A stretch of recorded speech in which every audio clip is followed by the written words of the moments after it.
I want to ask you something. When you look at your child, right into their eyes, have you ever wondered what kind of person will they become? And then, quietly, a fear creeps in. Am I doing this right? That fear. That is the fear that comes with love. And this video is here to make that fear just a little bit smaller. Because there is a country in this world where children consistently rank among the smartest on the planet. That country is Japan. And their secret is not expensive schools. It's not some complicated formula. Their secret is small, consistent, everyday habits. Today, we're going to share that secret with you. So stay with me, because these next 10 minutes could shape your child's entire life. Japan, in the PISA rankings, which measure academic performance of children across the world, consistently sits in the top 5. But here's what's interesting. Japanese parenting is not about academics. They say build the human first. The grades will follow. And science agrees. A child's brain, between the ages of 0 and 5, develops 90% of its total capacity. Think about that. 90%. These small, quiet years, they are not just about cute photos and first steps. This is the golden window. This is the time when everything you invest pays back for a lifetime. So, let's begin with the Japanese philosophy of raising children. Japanese parenting rests on 3 foundations. The first, Ikigai. Ikigai means finding your purpose in life. And Japanese parents begin teaching this from childhood. They ask their children, "What do you love doing? What makes you forget the time?" They nurture the child's nature. They don't force it into a mold. The second, Amae. Amae is an emotional concept. It means safe dependency. It means a child must know that their parents are always there. That when they fall, someone will lift them. That when they cry, someone will listen. This dependency is not weakness. It is the foundation of trust. And it is on this trust that confident, independent children are built. The third, independence gradually. Japanese parents don't push their children into independence. They walk beside them, slowly letting go of the hand, one step at a time. Now we come to my favorite part, Play. So many of us grew up hearing, "Stop playing, go study." But Japanese parents say, play is the study. Origami, those small, folded paper shapes, they are not just time pass. Origami develops a child's fine motor skills. It strengthens their spatial reasoning. And most importantly, it builds patience. When a small child folds that paper 10 times and still doesn't get it right, and they try again anyway, they are learning that hard work is how things get made. Puzzles and building toys. These teach children that problems have solutions. That the answer exists, you just have to find it. And then there's one more thing, the balance of free play and structured play. Structured play, sitting together, giving guidance. Free play, stepping back, letting them build their own world. Both matter. Both together make a stronger brain. There is something here that personally moves me.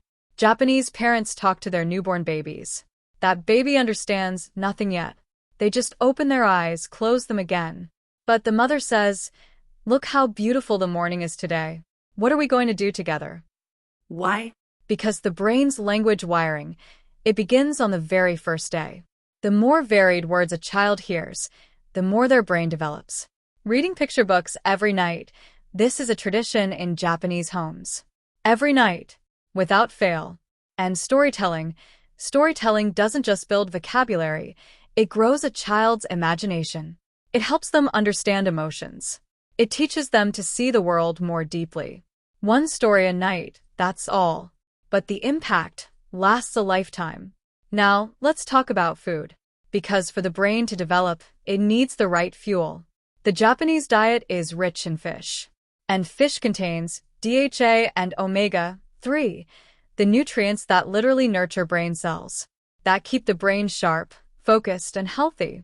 Washoku, traditional Japanese food, is colorful, balanced, and nutrient-rich. A little rice, some vegetables, a bit of fish, a warm soup. Simple, but powerful. But more than what they eat, in Japanese families, mealtime is a ritual. Everyone sits together. No phones. No television. Just each other. And children, they observe. They watch how the adults speak.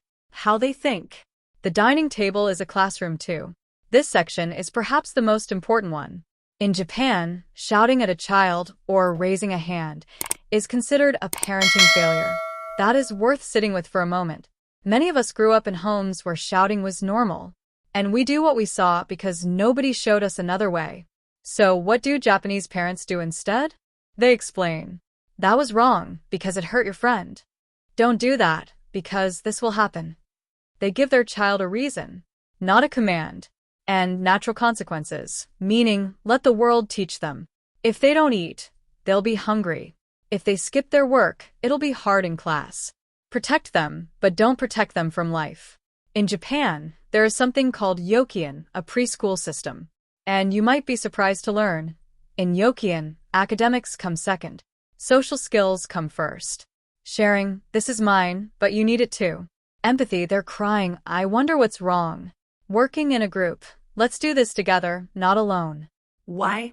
Research shows children who are socially strong go further academically too. Because a child who can move through the world with others is a child who is ready to learn. A Japanese word that means forest bathing. Just go into the trees. Sit. Breathe. Listen.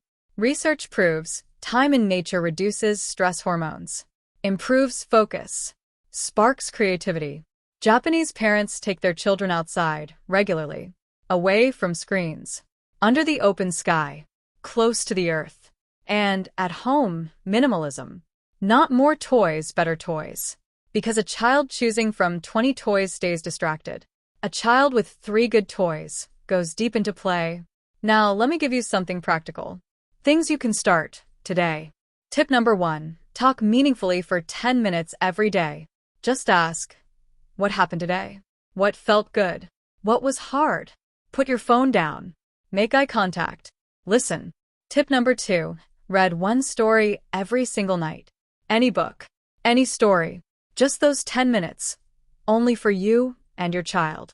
Tip number 3, origami or puzzles 3 times a week. Easy to find, affordable, and gold for the brain. Tip number 4, cut processed food. Add fish and vegetables. Yes, it's hard, but the brain needs the right fuel. Tip number 5, create quiet time at home. The brain needs rest too. Not every moment needs to be stimulation. Some moments need to be still. So that is the secret of Japanese parenting. No magic. No expensive formula. Just small habits. Everyday love. Consistent presence. When you sit down with your child at night, a book in your hands, that is not just a story. That is a connection forming in their brain. That is them feeling safe. That is them becoming ready to learn. What you invest between 0 and 5 pays back for an entire lifetime. You have that golden window right now. Today. This moment. Take one small step. Tonight, read one story. Tomorrow, sit with them for 10 minutes. Just be there. The day after, take them outside. Even for a little while. Family is not built in grand moments. Family is built in these small, everyday ones. That's what we come back to remind you of again and again on this channel. Because you need to hear it. You are a good parent. And your love is the greatest secret of all. If this video meant something to you, please share it with one parent who is trying to do better for their child right now. Give it a like so this message can reach more families. Subscribe because every week we bring you conversations that matter. And in the comments, tell me, what is one step you're going to take starting today? We'll be waiting to read it.